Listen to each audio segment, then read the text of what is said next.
menggambarkan mereka masuk surga itu ulaika humul faizun. Orang yang faiz, yang menang. Yang biasanya kita ucapkan kata-kata ini kan ketika Idul Fitri. Karena kemenangan. Bismillahirrahmanirrahim. Assalamualaikum warahmatullahi wabarakatuh. Alhamdulillahilladzi hadana lihada wa ma kunna linahtadiya laula an hadanallah. Wassalatu wassalamu ala nabiyyina Muhammad ibni Abdillah wa ala alihi wa sahbihi wa mawalah. Allahumma la sahla illa ma ja'altahu sahla wa anta taj'alul hazna idza syi'ta sahla. Ya Allah yang Maha Pemurah, yang Maha Pengasih dan Maha Penyayang, berikanlah kami segala kebaikan dunia dan akhirat. Berikanlah kami anak-anak yang soleh dan solehah. Berikanlah kami anak dan pasangan yang menjadi menunjuk mata kami. Jadikanlah kami semua seperti Engkau kumpulkan di dunia, kumpulkanlah kami semua juga di akhirat dalam surga yang tertinggi kelak. Amin. Ikhwan, insyaallah kita pada kesempatan kali ini akan melanjutkan pembahasan surat An-Naba, surat yang ke-78. Insyaallah kita akan masuk ke ayat 31 sampai ayat yang ke-36 insyaallah pada kesempatan kali ini. A'udzubillahi minasyaitonirrajim. Bismillahirrahmanirrahim. Innalil muttaqina mafaza hadaiqa wa a'naba wa kawa'iba atraba wa ka'san dihaqa la yasma'una fiha lagwa wa la kidzaba jazaa'an min rabbika 'ata'an hisaba. Ikhwah, setelah sebelumnya Allah menceritakan bagaimana penghuni neraka, maka di bagian ini Allah menceritakan bagaimana mereka yang akan masuk ke dalam tempat yang sangat menyenangkan di akhirat kelak atau surga. Ini memang model Al-Quran ya, stabil dia. Ketika menceritakan neraka, maka menceritakan juga surga. Ketika menceritakan yang nggak enak, maka diceritakan juga yang enaknya. Nah memang kadang porsinya aja, kadang lebih banyak surganya, kadang lebih banyak nerakanya. Ya kadang-kadang kayak gitulah, kayak surat Al-Insan misalnya. Al-Insan itu kan mayoritas dominan yang banyak tentang bagaimana penghuni surga. Penghuni neraka ada sedikit. Inna a'tadna lil kafirina salasila wa aghlala wa sa'ira. Al-Haqqah lebih banyak tentang bagaimana kondisi penghuni neraka, dengan berbagai macam siksaan. Khudu fagullu summa jahim sallu summa fi silsilatin dar'uha sab'una dira'an fasluku. Tapi diceritakan juga penghuni surga memang sebelumnya. Fahuwa fi 'aisyatir radiyah fi jannatin 'aliyah qutufuha daniyah. Tapi tidak sebanyak penghuni neraka kalau di dalam surat Al-Haqqah. Nah di dalam surat An-Naba ini lumayan berimbang. Bagaimana cerita tentang penghuni neraka, bagaimana juga tentang cerita penghuni surga. Kenapa seseorang masuk surga diceritakan, dan juga kenapa orang masuk neraka juga diceritakan. Seimbang surat An-Naba ini.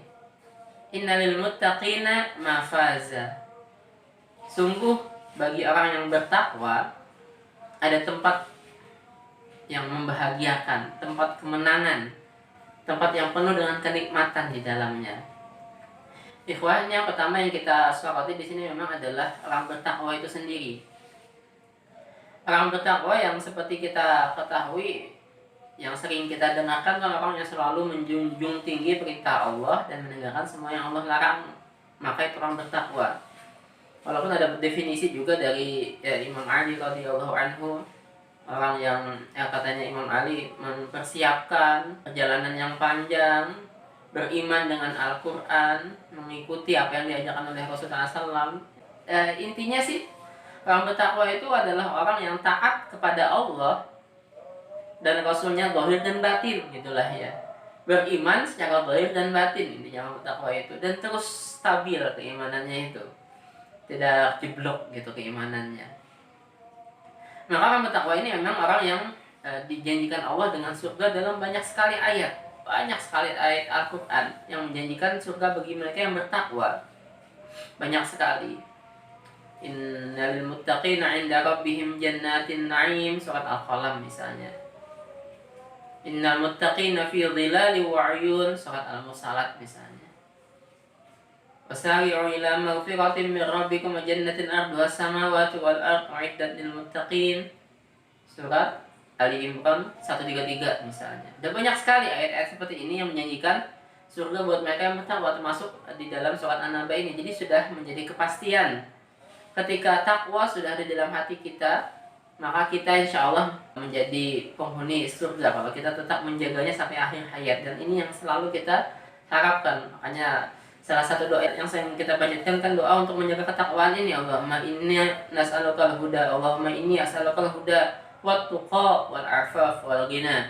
Ya Allah, sungguh kami selalu meminta kepadamu petunjuk, ketakwaan, penjagaan dari segala macam kemaksiatan dan kekayaan. Selalu kita mengharapkan yang namanya ketakwaan ini. Allahumma ati nafsi taqwaha wa zakkiha anta khairu man zakkaha anta wali wa maulaha. Ya Allah, berikanlah jiwaku selalu ketakwaan dan bersihkan selalu jiwaku ya Allah. Maka selalu kita meminta ketakwaan ini.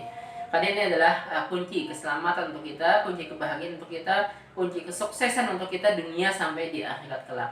Mafaza, bagi mereka yang bertakwa ini ada tempat yang membahagiakan, tempat kemenangan. Ikhwah, bagi kita yang bertakwa, yang beriman, memang kemenangan yang sejati adalah di akhirat sana. Kemenangan yang sejati, kebahagiaan yang sejati memang di akhirat sana buat kita orang-orang yang bertakwa. Makanya Allah mengatakan dalam surat Ali Imran 185, "Faman zuhziha 'anil nar wa udkhilal jannata faqad faz."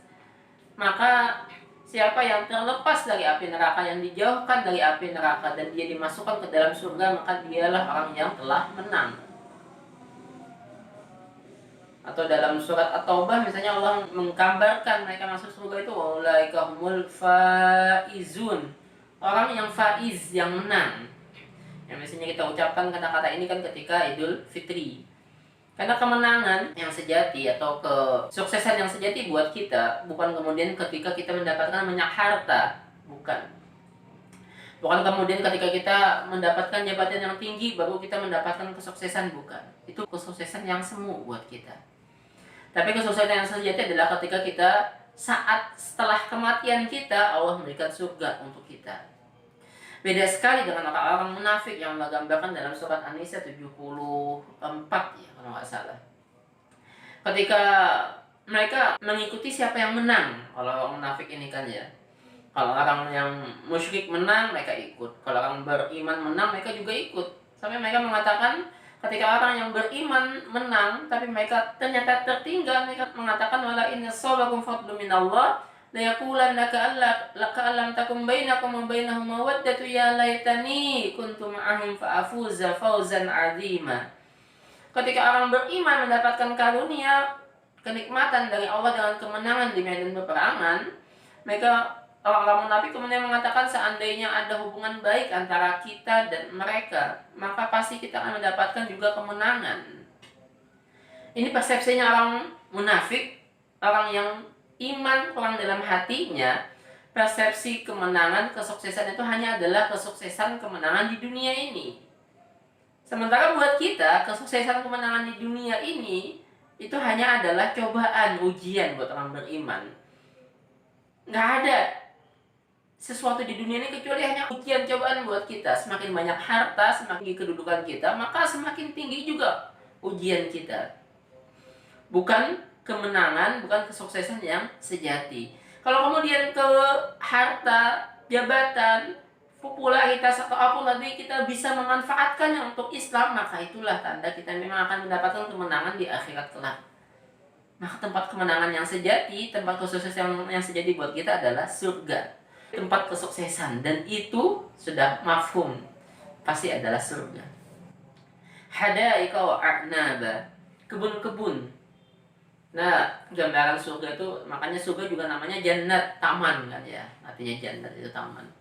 Karena keindahan yang hakiki adalah ketika pohon-pohon berbaris, di dalamnya ada burung-burung, ada rumah di dalam situ tadi itu, ada mata air atau ada sungai yang mengalir, begitu indah. Begitu indah. Gambaran di dunia saja itu begitu indah. Tempat seperti itu. Yang Allah ceritakan dalam surat Al-Kahfi kan, wadrib lahum masalan rajulaini ja'alna li ahadihima jannataini min a'nab. Allah gambarkan begitu indahnya kebun yang disusun dengan rapi dalam surat Al-Kahfi ini. Maka surga juga seperti itu, ini kebun surga ini. penuh dengan pohon-pepohonan, tapi beda pepohonannya dengan pepohonan di dunia ini. Nggak, di dalamnya nggak ada ular yang bersarang kan ya. Kita ngambilnya juga nggak perlu susah payah. Kutufuha daniyah, dia yang akan turun sendiri pepohonan itu ketika kita menginginkannya. Wa'anaba, dan anggur juga di dalamnya. Kenapa anggur sering disebutkan di dalam Al-Quran? Karena anggur ini buah yang enak dimakan, berkhasiat juga, dan memabokkan kalau difermentasi kan ya, dan enak dilihat. Tapi di surga kelak yang namanya memabokkan udah nggak haram lagi, dan nggak akan mabok sih memang juga, tapi ya khamar nggak akan haram lagi. Makanya di dalam surga kan Allah gambarkan nanti ada sungai susu, sungai air putih, sungai madu, dan sungai khamar. Sungai khamar. Makanya bersabarlah untuk kita menahan yang Allah haramkan di dunia ini. Jangan sampai kita mencicipi, jangan sampai kita melakukannya sedikit pun, karena semua yang tidak boleh nanti akan menjadi boleh buat kita nanti di surga kelak. Hadaika wa anaba wa kawaiba atroba, dan gadis-gadis sebaya, gadis-gadis montok yang sebaya. Ini gambaran bidadari lah ya. Ini sesuatu yang sangat indah lah, terutama buat laki-laki kan ya. Kenapa kemudian surga selalu digambarkan kan, dikaitkan dengan bidadari. Mahurun ain, gadis yang bermata jeli. Fihinna qasiratut tarf lam yatamithunna insan qablahum wala jan. Banyak sekali gambaran surga itu selalu disandingkan dengan bidadari, karena ini memang adalah kesempurnaan kenikmatan dengan adanya bidadari ini. Karena orang ada yang mengharapkan indah melihat matanya dengan kebun-kebun tadi, ada yang pengen mencicipi sesuatu yang sangat lezat, maka semuanya lengkap, dan termasuk perempuan yang Allah gambarkan dalam surat An-Nisa, dalam surat Ali Imran yang Allah gambarkan surat ayat 14 itu menjadi perhiasan, dihiasi buat manusia dengan mencintai hubusyahuzina linnas hubusyahwat minan nisa wal banin. Maka kecintaan kita terhadap perempuan saat di dunia ini akan berlanjut nanti di surga, tapi dengan kondisi yang jauh berbeda. Banyak dengan sempurna kecantikannya, dan tidak ada kurangnya lagi mereka nanti di sana. Hanya kesenangan yang akan kita dapat. Maka sandihaqa, dan gelas-gelas yang penuh dengan minuman khamar, madu, dan susu penuh sekehendak kita mau meminumnya. La yasma'una fiha lagwa wala kidzaba. Mereka tidak mendengar di dalamnya kata-kata yang sia-sia, juga kata-kata yang bohong. Jadi enak banget ya. Kita tinggal di satu tempat, nggak ada kata-kata yang sia-sia di dalamnya, dan nggak ada kebohongan. Makanya ikhwah, kalau kita pengen mendapatkan surga kelak nanti di akhirat, maka bikinlah dulu miniatur surga itu di rumah kita. Jadi kan dalam bahasa hadis itu baiti jannati, rumahku adalah surgaku. Dengan apa? Salah satunya dengan menjadikan rumah kita tidak ada kata-kata yang sia-sia dan tidak ada kebohongan di dalamnya. Kalau masih ada atau sering kata-kata yang sia-sia terlontar, terucapkan, atau apalagi kebohongan masih sering ada di dalam rumah kita, maka itu gambaran rumah kita masih jauh dari surga. Karena surga tidak ada kata-kata yang sia-sia dan tidak ada kebohongan di dalamnya. Tidak ada sedikit pun kebohongan. Maka jagalah diri kita, jangan sampai sering mengatakan kata-kata yang sia-sia ini. Juga jangan sering, kalau bohong jangan sering ya. Jangan sampai kita bohong satu kali pun. Untuk kita memang mendapatkan jaminan dengan surga tadi. Karena kalau kita pengen surga di akhirat ya niaturkan dulu surga itu di dunia ini, salah satunya. Jazaa'an min rabbika 'ata'an hisaba. Pembalasan pemberian yang sangat banyak. Jazaa'an min rabbika 'ata'an hisaba, dan balasan dari Rabbmu dan pemberian yang sangat banyak sekali. Jadi amal kita di dunia ini yang sangat sedikit, nggak ada apa-apanya. Kemudian amal kita tadi itu dibalas dengan surga yang jauh sangat berharga, yang jauh sangat mahal, yang tidak terhingga. begitu baik Rob kita ini. Insyaallah kita lanjutkan di kesempatan berikutnya. Allah alam bisawab. Ada ni Allah ya kumajmain. Wassalamualaikum warahmatullahi wabarakatuh.